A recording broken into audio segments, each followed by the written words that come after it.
I've gained so much from being a member of Alcoholics Anonymous.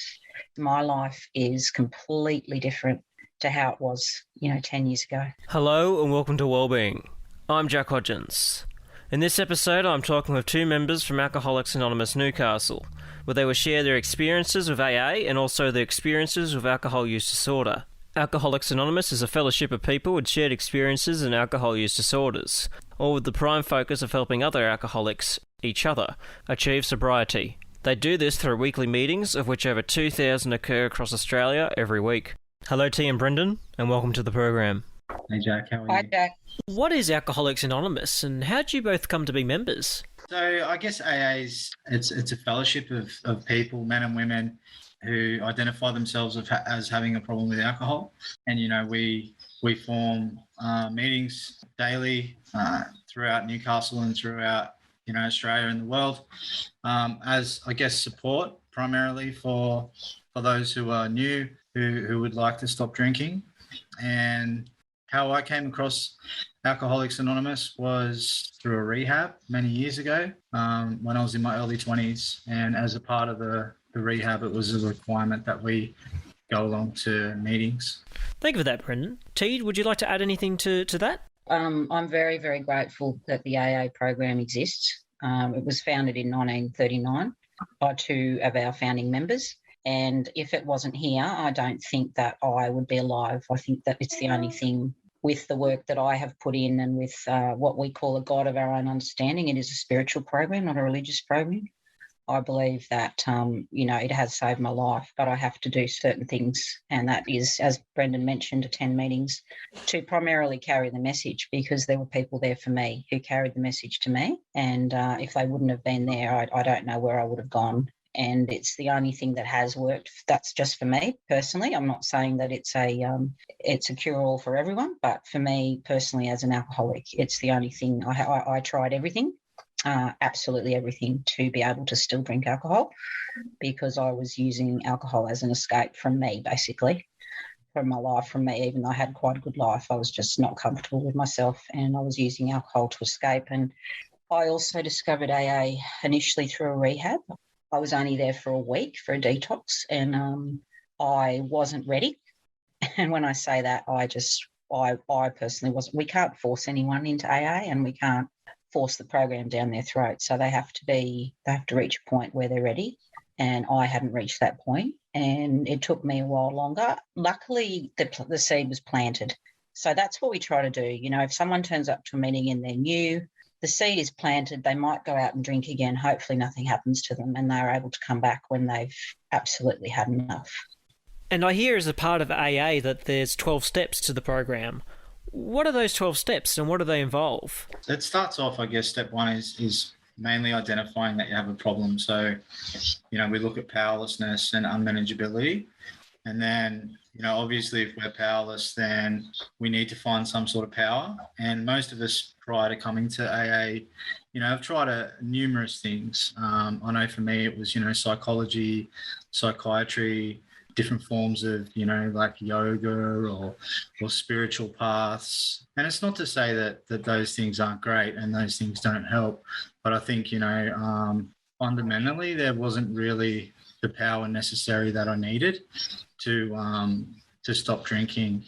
And then, so the program, the 12-step program is based around a power greater than yourself. And, following steps 1, 2, and 3, we then sort of go back into our past and clean it up. Often that's not a definite thing, but I know for me, I probably didn't identify it until I went through the 12-step program. But, I could see clearly how, I was quite dishonest. There were certain aspects of my life that I wasn't particularly living. I wasn't really living up to my own values and morals, really. It's, we go through that process. As we come out of that, we go and make amends to people that we've possibly harmed.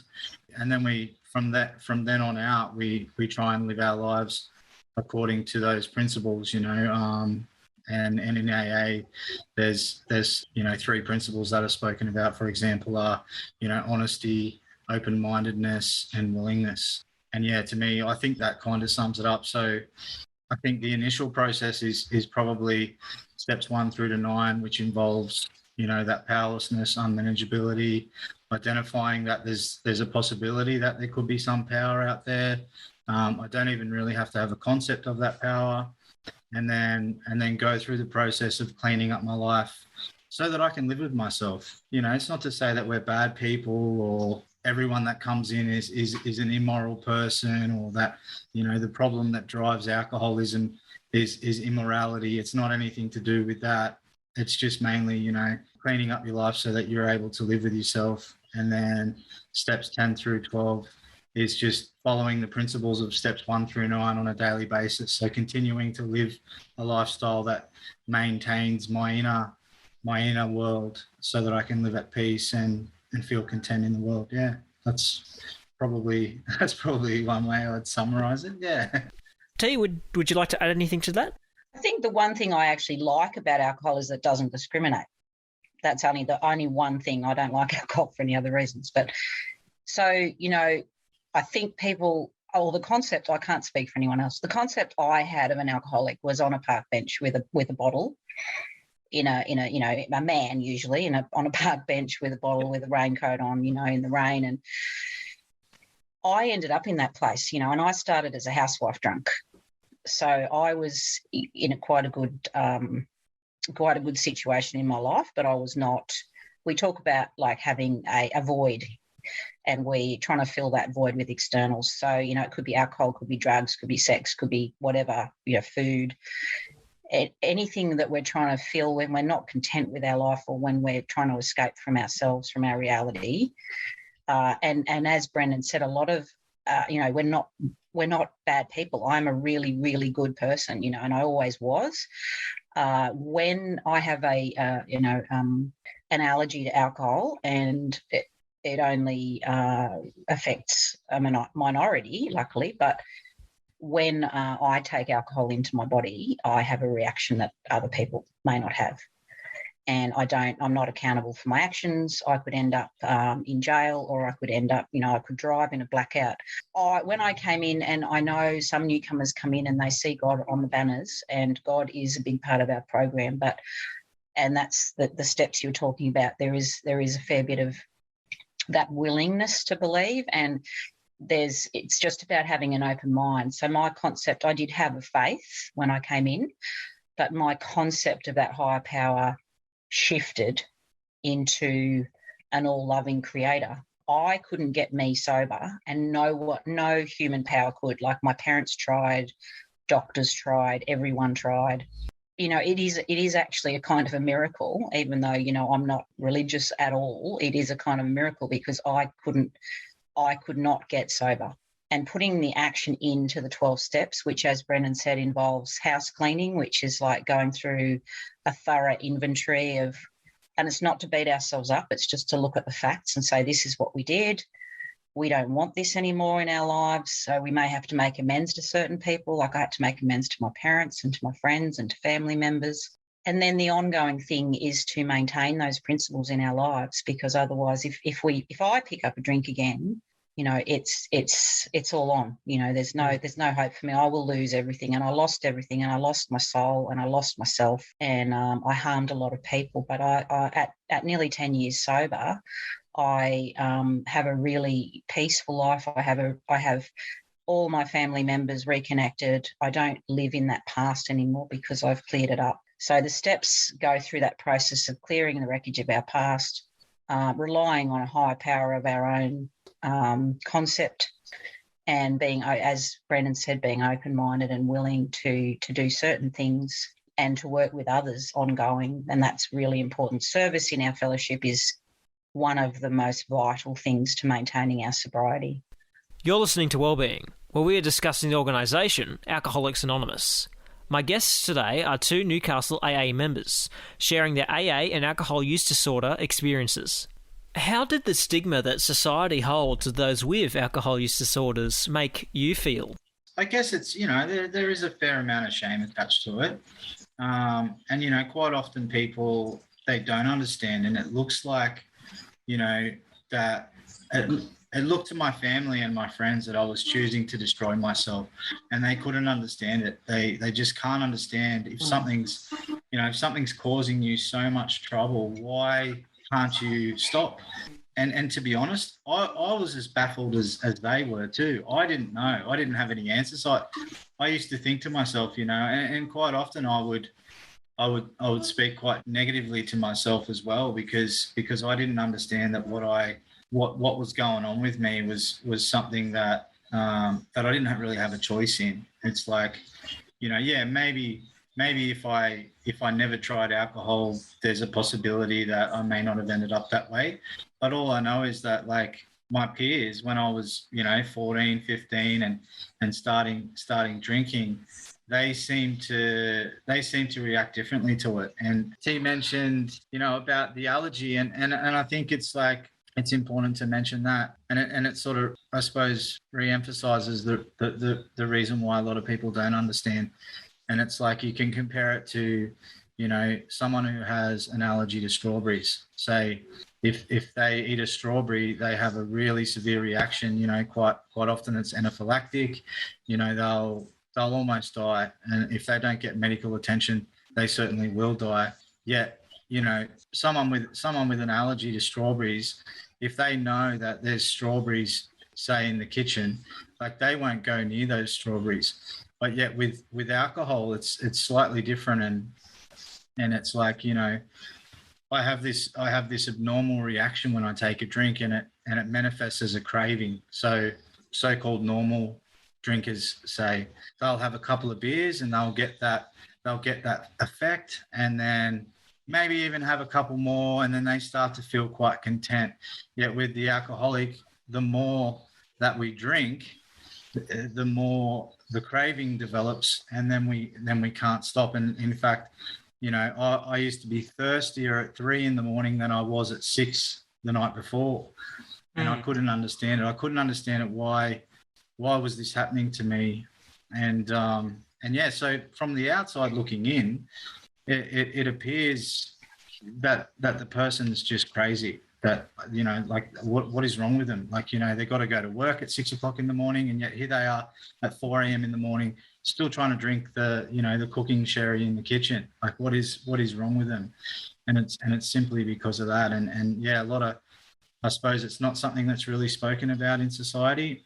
And so for me, prior to me even knowing that, there was a lot of shame, and it's embarrassing. It's, like, no one wants to appear to their friends and family and to the world as not being able to control themselves. It's, yeah. And I think AA offers that place of non-judgment. I've been able to take that into my work with me, because I work in a service industry, and, there's clients connect to me because they feel something. There's no judgment, or if they do have drug and alcohol issues. What alcohol did for me, I do have an allergy to it, similar to if I had strawberries, but the reason I couldn't stop drinking is because I have that chemical imbalance also, as well as a spiritual imbalance that wants to keep that effect going, So a few drinks, makes me feel like the world's not my problem anymore. But then because I have that imbalance, I keep drinking. My father used to say to me, my father had no problems with addiction at all and didn't understand, and it's not necessarily his place to do so, like, he's passed away since, but beautiful man. But he used to just say to me, just stop. Why can't you just stop? And then when I started to get sober, he said, maybe you can have 1 or 2 one day, which I can never do. And I've accepted that. I'm quite happy with that today, but I have to maintain this program in my life on a daily basis. Some people have no understanding of addiction, and that's fine. And it's not for us to change their minds about that, but it's just for us to carry the message so that people have more of an understanding of it. How do you think society can improve the stigma it holds of those with alcohol use disorders? Maybe the focus of it needs to be shifted from, I suppose, a moral issue, and maybe more like, I suppose AA uses the disease model to a degree. And I know the American Medical Association has adopted, and I think the World Health Organization has adopted, but the that disease model, but here in Australia, I'm not certain that that's actually something that's been adopted as yet. To really help people understand that it's not a moral thing, that people who have a problem with alcohol aren't bad. If anything, they're slightly unwell, and that's not necessarily a negative thing either. It's like, you know, if you're unwell, then you can get well. You know, there's a way to get well. You know, the way that we're describing the 12-step program, it may even make it seem like it's a laborious way of living, but it's quite simple in its essence, and it's like, to be honest, a lot of people actually live their lives that way. You know, it's like they live through those principles. You know, they're honest, they're open-minded, and they're willing. You know, they discuss their issues, they talk about their problems, and I think, you know, not to speak on behalf of every other alcoholic, but yeah, I think the stigma possibly does hinder a lot of people from speaking up and admitting that they've got a problem, you know, because it's quite embarrassing. So I know for myself, and I could probably guess T was the same too, you know, that we sort of drink in secret a lot. We hide a little bit about how much we're drinking and where it takes us, you know, so that can also be a bit of a hindrance to seeking help. You know, quite often we become masters at disguising it because of the shame. You know, we take it underground, you know, so that our family members and partners and children and work colleagues, we don't let people see that sort of stuff. So, and I think more people just sharing about it, you know, like speaking openly about it, that they've had a problem and that they've turned their life around. Yeah. Exactly. Yeah. Yeah, hats off to you for doing this, because I guess, as Brendon said, it's about, you know, just getting that understanding out there. And it is really difficult to have any sort of understanding when someone has been killed by a drink driver. You know, I understand that in society it's shocking, it's horrible. When you know that, you know, this is a disease and it could have been avoided through, you know, it really does come down to that person having that rock bottom. But unfortunately, some of our rock bottoms take us to those levels. Why should someone get sober? You know, I suppose it's not really for anyone else to say. I guess, you know, like if someone can identify that they have a problem, you know, with alcohol, and, you know, if their life was anything like my life was prior to coming to AA and getting sober, then, you know, I think it's a good reason. It's a good reason to get sober. And I suppose I can just share a little bit about where my life is now. I mean, you know, and it's not necessarily about the external things. Like, yeah, I'm achieving things in life and I'm happier than I've ever been. But I think my internal space when I was drinking, and, you know, even at times when I wasn't drinking, that's probably something else to mention. Like me without alcohol, you know, ex-girlfriends, they would say to me, you know, you need to stop drinking, you should stop drinking. And then after a couple of months, they'd come back to me and they'd say, look, you know, I've been thinking, and, you know, maybe you should have a couple of drinks, because you were easier to handle when you were drinking than when you weren't. But I think it's really personal, and you know, I'm comfortable within my own skin today. I like my own company. I sleep well at night. Like, it may sound a bit corny and a bit cliche, but, you know, I love myself today in a healthy way. I really appreciate the person that I am. And, you know, for years, I mean, as far back as I can remember, since I was a little kid, probably about 3, you know, I always just felt indifferent. I always felt separate. I didn't feel included. And it wasn't necessarily anyone else's fault. It was just this feeling that I had about myself. You know, for me, that's the reason why I got sober, was because I hated myself. I really struggled with myself. And it was almost like when I was drinking, I didn't have to put up with myself, if that makes any sense.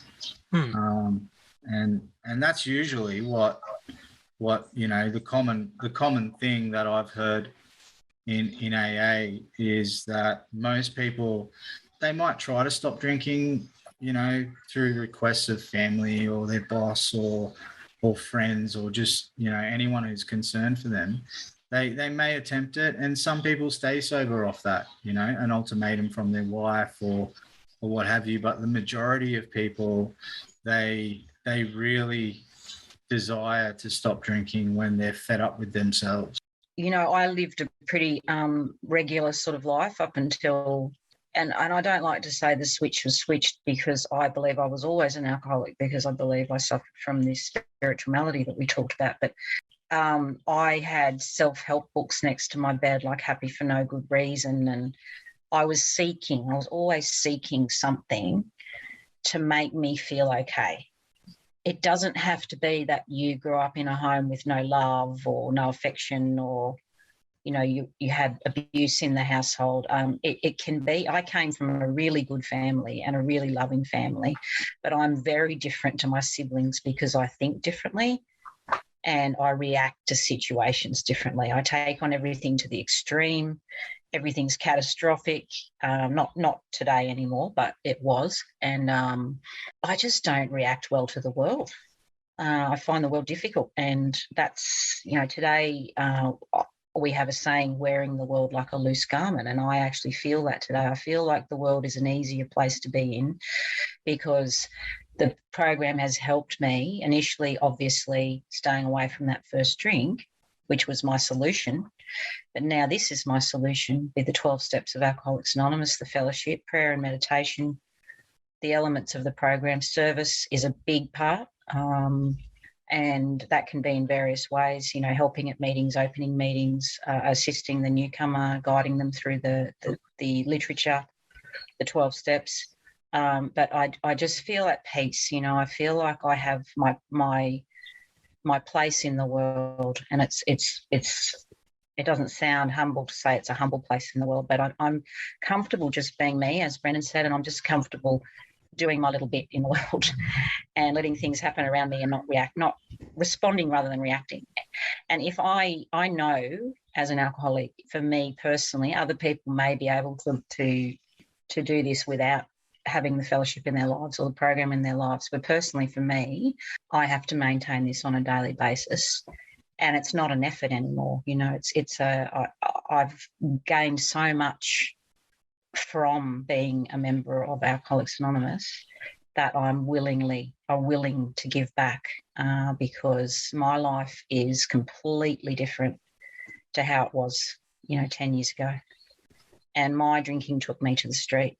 I was living on the street, and my family couldn't deal with me. They loved me to bits, but I was so dangerous that they had to let me go, and I have all that back in my life today, and for that I'm very grateful and I'm very blessed. You're listening to Wellbeing, where we are discussing the organisation Alcoholics Anonymous.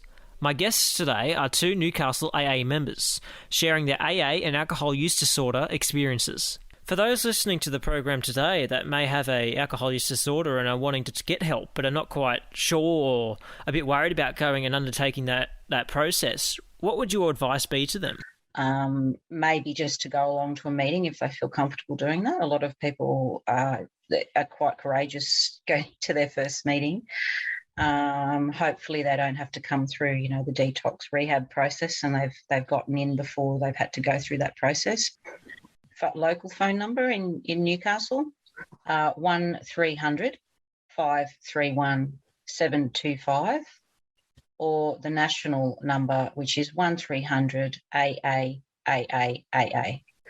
So that could be the first point of call. One of the advantages of us going through the lockdown is the fact that we have access to Zoom, and we have loads of Zoom meetings, and there's always the chance that you can log on to a Zoom meeting. You can have your camera turned off and just sit there and listen. You can call those numbers and chat to a sober member of Alcoholics Anonymous, and if you really need it, and if you'd like someone to come and pick you up and take you to a meeting, that's also something that we we often do too. A lot of people are happy to do that, pick someone up and take them to a meeting, which often helps as well. Yeah, and that's probably a really good starting point. What would be the take-home from this interview you'd want people to remember the most? We've all been to our first meeting. We've all experienced, that shame and uncertainty with our life, and like, so if there is ever a place where someone who identifies as having a problem with alcohol to come along to would be AA. We totally understand, and we're here to help. We're not here to judge. We're not here to teach. We're not here to force anyone to do anything. We're just here to share our experience, strength, and hope. And if you do have a problem with alcohol, you're more than welcome to come along and listen and see if you can identify with us. I think there is a solution. You don't have to be sitting there right now thinking there's no way out. If we're honest, open-minded and willing, then there is a way. I remember thinking I was just going to die drinking because I just couldn't see a way out. And I've shared stories that I lived on the street and female newcomers have gone, whoa, wow, like, you used to live on the street? I'm like, yeah, that's where it took me. And that's not well, maybe it is to scare them a little bit, but it might get them to stop before they get to that sort of rock bottom. And then we share that hope, that our lives are good now and our lives are fulfilled and our lives are, we're respectful citizens in society and we have jobs and we have cars and, yes, all those external things, but we also have that peace of mind, that ability to live in the world peacefully and to respect others and to, just to get on with our lives and be, giving human beings. Well, thank you so much for taking the time to talk with us today, T and Brendon. We appreciate you taking the time. You're welcome. Thank you so much, Jack. Appreciate it. My guests today were two people from Alcoholics Anonymous Newcastle, sharing their insight into AA and the experiences of having an alcohol use disorder. Thank you for listening. I'm Jack Hodgins, and all of us at Wellbeing wish you well.